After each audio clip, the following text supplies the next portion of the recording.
April 14th, 1943. 2:25 a.m. Station HYPO, Pearl Harbor. The room smells of sweat, hot vacuum tubes, and stale coffee. Rows of headphones hang like limp vines over metal racks. Cigarette smoke curls beneath dim red lamps. Outside, the Pacific is black and endless, but in this room, it hums. Not with engines, with Morse code. A young Navy radioman stiffens. "Sir, you need to hear this." Commander Joseph Rochefort doesn't look up at first. He hasn't slept more than 4 hours in 2 days. His bathrobe hangs loose over his khakis, his unofficial uniform. Around him, linguists and cryptanalysts scribble symbols across yellow sheets of paper as the Japanese naval code, JN 25, pours in through static. Then the tone changes. A new transmission. High priority. Origin, Rabaul. The dots and dashes hammer through the headphones in rapid succession. Sharp. Urgent. You can almost feel the electricity in the room. A translator leans forward. It references CNC Combined Fleet. Silence. Everyone in the Pacific Theater knows what that means. Admiral Isoroku Yamamoto, the architect of the attack on Pearl Harbor. The man who had orchestrated Japan's lightning conquests across Southeast Asia. A strategist respected, even feared, by American naval commanders. Rochefort rises slowly. "Give me the full intercept." The transmission is long, detailed, unusual. Japanese High Command rarely broadcasts specifics about Yamamoto's movements. He is too valuable, too symbolic. Yet here it is. An itinerary. April 18th. Departure from Rabaul. Inspection tour of forward bases in the Solomon Islands. Exact times. Exact coordinates. Escort fighters assigned. Rochefort's eyes narrow. It's too precise. Too careless. But the code has been partially broken for months. American cryptanalysts, working in secrecy since before Midway, have been clawing apart JN 25 piece by piece. Enough fragments now exist to reconstruct intent. The message is unmistakable. Yamamoto will be airborne. And for the first time since Pearl Harbor, the most important man in Japan's Navy will be exposed. A lieutenant whispers what everyone is thinking. If we know, they don't know we know. The realization lands like a depth charge. Because this isn't just intelligence. This is opportunity. But it's also risk. A single wrong move could reveal to Japan that their naval codes are compromised. If Tokyo suspects JN 25 is broken, they'll change it overnight. Months of painstaking cryptanalysis, gone. Rochefort rubs his eyes. He knows this message cannot stay in this room. Within hours, a summary is rushed through secure channels to Admiral Chester W. Nimitz at Pearl Harbor. Nimitz reads it once. Then again. Yamamoto. April 18th, 0800 hours. Over Bougainville. The Admiral walks to the window. The harbor below is calm now. Repaired battleships resting where twisted wreckage once smoldered.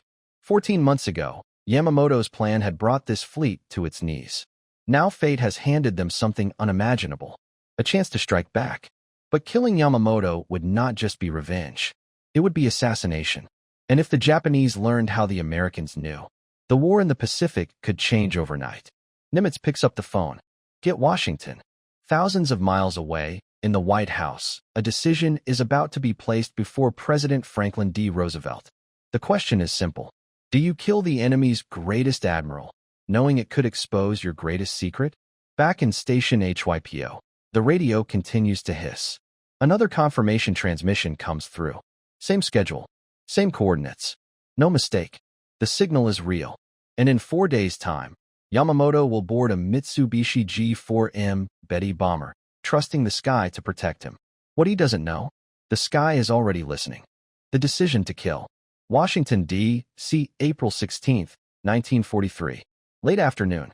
Rain taps against the tall windows of the White House. Inside the Oval Office, the air is heavy, not with smoke this time, but with silence. President Franklin D. Roosevelt listens without interruption. The message from Pearl Harbor has been decrypted, verified, cross-checked. Admiral Isoroku Yamamoto will depart Rabaul at precisely 6 a.m. local time on April 18th. 2 Mitsubishi G4M bombers. 6 escorting 0 fighters. Flight path south of Bougainville. Altitude, approximately 6,000 feet during approach. Secretary of the Navy Frank Knox shifts in his chair. It's the most valuable target of the war.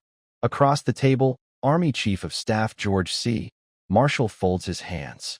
If we act, we risk exposing our code-breaking operation. No one says the name JN 25 aloud. It's understood. For over a year, American cryptanalysts, men like Joseph Rochefort, have been painstakingly breaking fragments of Japan's naval cipher. That secret has already helped win the Battle of Midway. It is arguably America's greatest strategic advantage in the Pacific. Lose it, and the cost could be catastrophic. Roosevelt leans back in his wheelchair, eyes half closed. Yamamoto was the mastermind behind Pearl Harbor, the public face of Japan's naval aggression. His death would be a symbolic thunderclap, a blow to Japanese morale and prestige. But this cannot look like an intelligence coup. It must look like luck, or routine reconnaissance, or coincidence. Marshall speaks carefully. If the Japanese suspect were reading their communications, they'll change the code immediately. Roosevelt opens his eyes. Can we do it? A pause. Yes, sir, Knox replies. But it will require a long-range interception from Guadalcanal. It's at the very edge of our fighter capability. The distance is staggering, over 400 miles round trip across open ocean. Only one aircraft in the American arsenal has the legs for it, the Lockheed P-38 Lightning. Twin engines, twin booms, long range. But even then, the margin for error is razor thin. Roosevelt's fingers tap lightly on the armrest. The decision crystallizes. Get Yamamoto. The order moves down the chain of command with startling speed. Admiral Chester W. Nimitz relays it to Admiral William F. Halsey Jr., commanding in the South Pacific. Halsey doesn't hesitate. He knows what this means. A precision ambush. Over enemy territory. At a precise minute. If they arrive too early, they'll burn fuel circling. Too late, and Yamamoto disappears into jungle airfields. The plan must be flawless. On Guadalcanal, the order reaches Marine and Army Air Forces commanders under strict secrecy. Pilots are summoned quietly. No written briefings. No broad discussions. They are told only what they need to know. This is a special mission. High priority. Interception of a high-ranking officer. Nothing more. In a dimly lit operations tent, navigators spread maps across wooden tables. Rulers measure distances over blue ocean and jagged island chains. Calculations are done by hand. Headings, fuel burn, wind drift. There are no GPS satellites. No radar guidance deep into enemy territory. If they miss their mark by even a few miles, Yamamoto lives. And if the Japanese detect them early? 6 escorting Zeros are more than capable of tearing apart a small American formation. One colonel studies the intercept data again. 0800 hours. Bougainville, low altitude on approach. The timing must be exact. They'll fly low, wave top height, to avoid radar. Then climb at the last moment. A pop-up ambush. It sounds simple on paper. It isn't. The Pacific is vast. Unforgiving. A single navigational error means running out of fuel and ditching in open ocean. Rescue is unlikely. Yet none of the selected pilots refuse. They don't know the full truth. But they sense it. This mission is different. Back in Rabaul, Yamamoto prepares for his inspection tour. He insists on punctuality. His staff knows his reputation, meticulous, disciplined, relentless. He believes morale must be maintained after setbacks in the Solomon Islands. His presence at forward bases will inspire confidence. His itinerary has been sent, securely, he believes, through naval channels. He does not know that thousands of miles away, American ears have already plotted his final flight. April 18th is 2 days away. The weather forecast over Bougainville calls for scattered clouds, light winds, good flying conditions, for hunter and hunted. And in a hangar on Guadalcanal, mechanics begin inspecting P-38s under the cover of darkness. Because in less than 48 hours, the Pacific sky will become a trap.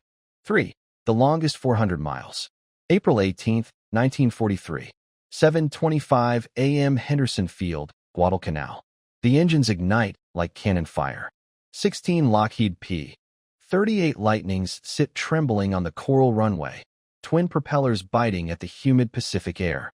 Heat shimmers. Oil fumes sting the nose. Mechanics pull away wool chocks and slap the fuselage twice. Good luck. Major John W. Mitchell checks his watch. Every second matters now. He leads the mission. Call sign, vengeance. The pilots have finally been told the truth. The high-ranking officer is Admiral Isoroku Yamamoto himself. A ripple had passed through the briefing tent when the name was spoken. Not cheers, not bravado, just focus. Mitchell reviewed the navigation plan one final time. They would fly 435 miles, most of it at 50 feet above the ocean, to avoid Japanese radar on Bougainville. No radio chatter, no deviations, strict fuel discipline. Missed the intercept window by even 2 minutes, and the entire operation collapses. At 7:25, Mitchell pushes the throttles forward. The P-38 lunges down the strip, twin Allison engines howling. One by one, the lightnings lift into the morning sky and bank northwest over open ocean. Below them, the Pacific stretches endless and indifferent. They descend to wave-top height. From the cockpit, you can almost feel the salt spray. The horizon disappears into glare. There are no landmarks out here, only compass headings and dead reckoning. Captain Thomas G. Lanford Jr. flies in the killer group, for aircraft assigned to climb and engage the bombers directly.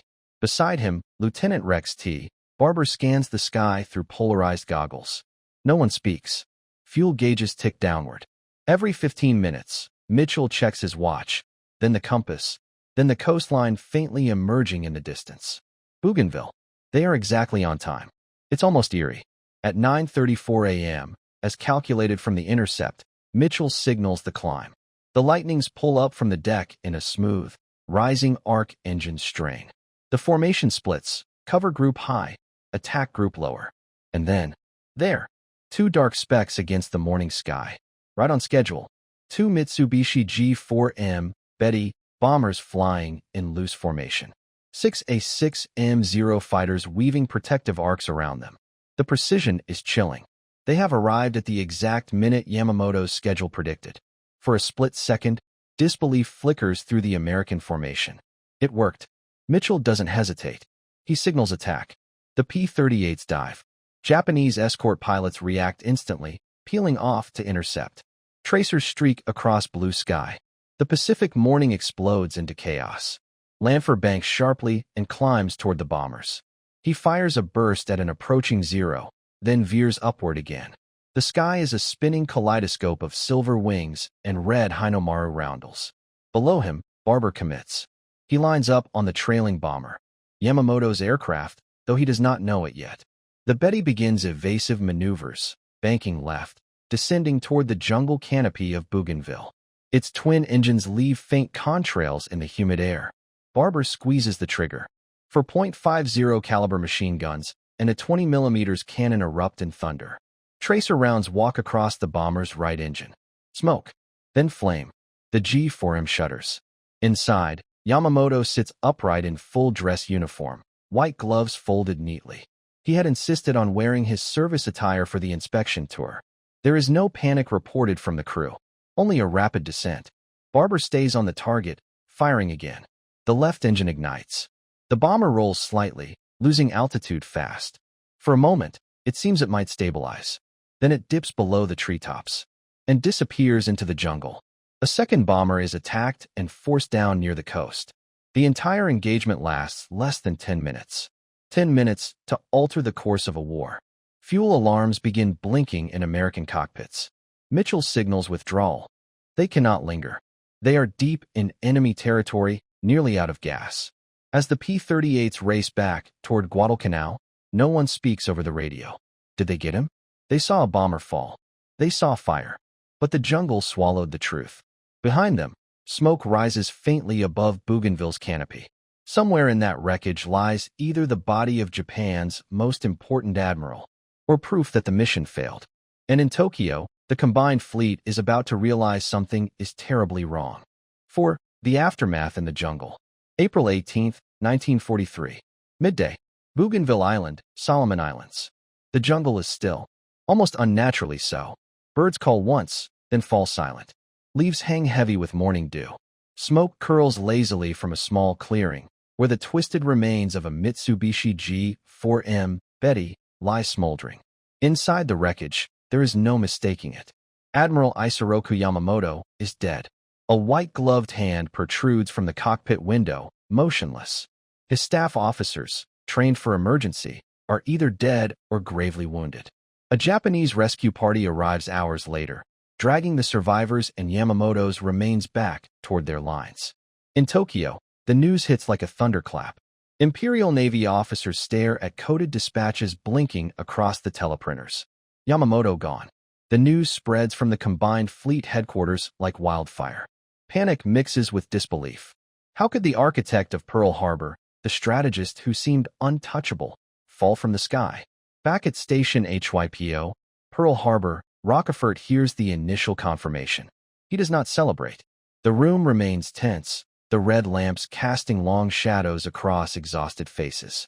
They know the code-breaking secret remains intact, for now. But the cost of this operation was more than calculated. Every pilot who flew that mission risked being lost to enemy fire or miscalculation. And they were flying on faith in fragments of intercepted signals. Across the Pacific, Major John W. Mitchell in Washington, President Franklin D. Roosevelt. 5. Secrets that shaped history. Weeks later, the Pacific theater hums with the familiar rhythm of war. Ships sail, planes roar, and soldiers march. Yet beneath it all, the consequences of April 18th ripple silently. At Station HYPO, Commander Joseph Rochefort reviews reports again. The mission was a success. Yamamoto is dead. But Rochefort does not celebrate. He understands something that few outside these rooms will ever grasp. The Japanese still do not know Jan 25 is broken. One careless comment, one misplaced signal, and months of painstaking intelligence would vanish. He and his team continue decrypting, day and night, as though the war depends on it, because it does. In Washington, Roosevelt receives dispatches confirming the mission's success. The president quietly notes the psychological blow to Japan, but carefully ensures no public hint reveals how the U.S. knew Yamamoto's itinerary. Newspapers will report a chance aerial interception. The secret is preserved. History will see bravery. Few will understand strategy. The pilots, too, carry their own burden. Mitchell, Barber, and Lanfear become unsung heroes. They talk little of the mission afterward. They know their victory hinged on a signal hidden in static, a message decoded in silence, a risk calculated to the second. War had transformed their skill into a scalpel, slicing precisely into the heart of the enemy. Across the Pacific, the Imperial Japanese Navy mourns. The loss of Yamamoto shakes confidence. Plans are revised. Commanders hesitate. Morale dips in a way that cannot be easily repaired. The echoes of that intercepted signal continue to shape battles, strategies, and the lives of countless men fighting on islands scattered across the ocean. And in the end, the true story remains hidden from the world. A single radio transmission, a sequence of dots and dashes, gave America the knowledge to strike decisively. It was a secret kept with lives, with discipline, and with patience. It changed the course of the Pacific War, not through brute force, but through information, timing, and courage. Because sometimes, the deadliest weapon is invisible. The sky over Bougainville has long since returned to peace. The ocean laps against the shore. Yet every time a signal hums through the air, it is a reminder. History often turns on whispers you cannot see, secrets you must protect, and the courage to act before anyone else knows.